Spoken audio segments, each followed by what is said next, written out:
నమస్కారం. బహుజన్ టైమ్స్ యాజమాన్యం తరపున సిబ్బందికి, ప్రేక్షకులకు సంక్రాంతి శుభాకాంక్షలు.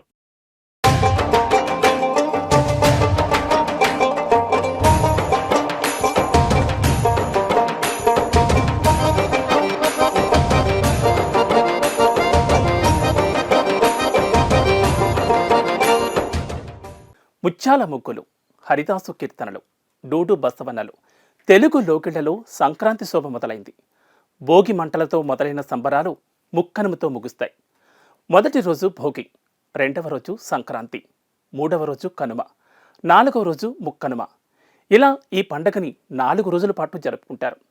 ఈ 4 రోజులకు రోజుకో ప్రత్యేకత ఉంటుంది. ఆరోగ్య సూత్రంతో పాటు సాంప్రదాయం కూడా మిళితమై ఉంటుంది.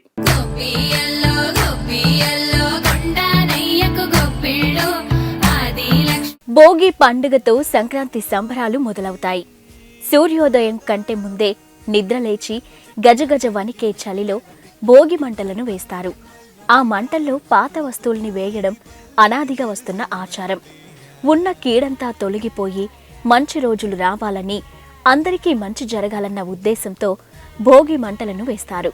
ఇంట్లో చిన్నపిల్లలు ఉంటే వారికి భోగి పండ్లు పోస్తారు. భోగి పండ్లు అంటే రేగు పండ్లు, పూల రేకులు, చిల్లర నాణేలు, చెరుకు ముక్కలు కలిపి పిల్లల తలపై పోసి అక్షింతలు వేసి ఆశీర్వదిస్తారు. రేగి పళ్లను పిల్లల తల మీద పోయడం వల్ల శ్రీమన్నారాయణుడి దివ్య ఆశీస్సులు లభిస్తాయని భావిస్తారు. ఇలా చేయడానికి ఓ కారణం ఉంది. పురాణాల ప్రకారం భోగి పండుగ రోజునే బదిరా వనంలోని శ్రీహరిని పసిబాలుడిగా మార్చి దేవతలందరూ రేగు పళ్లతో అభిషేకం చేశారట.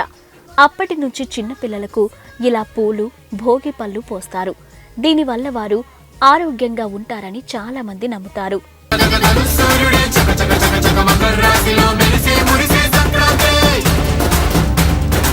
భోగి పండగ ముగిసిన తర్వాత ఇక మరుసటి రోజు మకర సంక్రాంతి. సూర్యుడు ఒక రాశి నుంచి మరో రాశికి మారే సమయాన్ని సంక్రమణ అంటారు. ఏడాదిలో 12 రాశులలోనూ సంచరిస్తాడు. అయితే ఆయన ధనుర్రాశి నుంచి మకర రాశిలోకి అడుగుపెట్టే సమయానికి ఓ ప్రత్యేకత ఉంటుంది. అప్పటి వరకు దక్షిణ దిక్కుగా ప్రయాణించిన సూర్యుడు తన దిశను మార్చుకుని ఉత్తర దిక్కుగా సంచరిస్తాడు. అందుకని దీనిని ఉత్తరాయణం అంటారు. సూర్యుడు ధనుర్రాశి నుంచి మకర రాశిలోకి ప్రవేశిస్తాడు కాబట్టి దీనిని మకర సంక్రమణం లేదా మకర సంక్రాంతిగా పిలుస్తారు. ఈ ఏడాది జనవరి 15న మకర సంక్రాంతి జరుపుకుంటున్నాం. ఈ సమయంలో ప్రతి ఒక్కరూ తమ సామర్థ్యం మేరకు దాన ధర్మాలు చేయాలి. ఇలా చేయడం వల్ల శుభ ఫలితాలు వస్తాయని నమ్మకం. కొత్తగా పెళ్లి చేసుకున్న వారు బొమ్మల నోము, సావిత్రి గౌరీ వ్రతం చేస్తారు. మరికొందరు మకర సంక్రాంతి రోజున తమ పూర్వీకుల ఆత్మశాంతి కోసం తమ సామర్థ్యం కొద్దీ దాన ధర్మాలు చేస్తారు.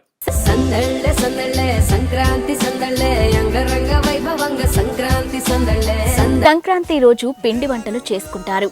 ఈ పిండి వంటలు ఎలా మొదలయ్యాయంటే, సంక్రాంతి నాటికి ధాన్యం ఇంటికి చేరుతుంది. కానీ కొత్త బియ్యంతో ఎవరూ అన్నం వండరు. అప్పుడే పండించిన బియ్యంతో వండిన అన్నం తింటే అజీర్ణం చేస్తుంది. అందుకే వాటిని నానబెట్టి పిండి ఆడించి బెల్లం పాకం పట్టి అరిసెలు వండుతారు. అలాగే పాలు పొంగించి కొత్త బియ్యంతో పరమాన్నాన్ని వండుకుంటారు. ఇలా కొత్త బియ్యంతో తయారు చేసిన వంటకాలు తినడం వల్ల అజీర్ణం కూడా చేయదు. అలాగే కొత్త బియ్యంతో వండిన పిండి వంటలను భగవంతుడికి నైవేద్యంగా అర్పించడం వల్ల పంట సక్రమంగా చేతికి అందినందుకు ఆ దేవుడికి కృతజ్ఞత తెలుపుకుంటారు. రైతులు మకర సంక్రాంతి రోజు చాలా మంది సముద్ర నది స్నానం చేస్తారు.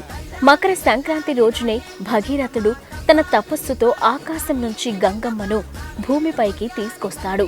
గంగమ్మ భూమిపైకి అడుగుపెట్టిన ఈ పవిత్రమైన రోజున గంగా నదిలో లేదా ప్రవహించే నీటిలో స్నానం చేస్తే పుణ్యఫలాలు పొందుతారని విశ్వాసం. తమ పూర్వీకులకు తర్పణం సమర్పించేందుకు భగీరథ మహర్షి గంగమ్మను భూమిపైకి ఆహ్వానిస్తాడు. తన ప్రతిపాదనను అంగీకరించి మకర సంక్రాంతి రోజునాడు భూమిపైకి వస్తుంది గంగాదేవి. అందుకే ఈ రోజున మకర సంక్రాంతి పండుగను జరుపుకుంటారు.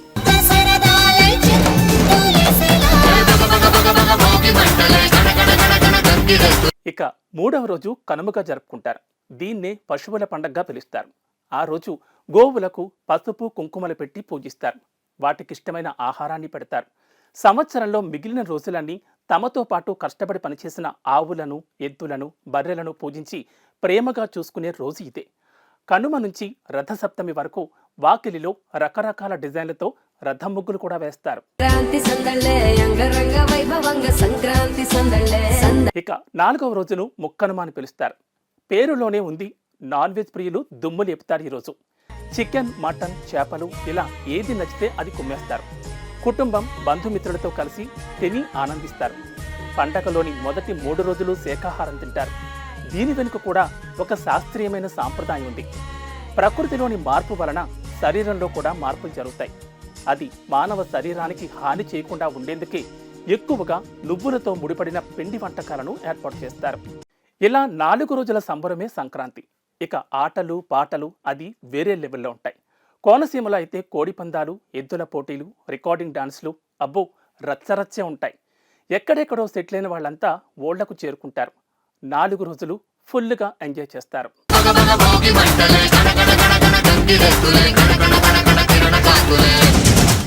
ఇది ఇవాల్టి సంక్రాంతి స్పెషల్ స్టోరీ. మరో ఎపిసోడ్తో మళ్ళీ కలుద్దాం. నమస్తే. సందళ్ళే సంక్రాంతి సందళ్ళే అంగరంగ వైభవంగ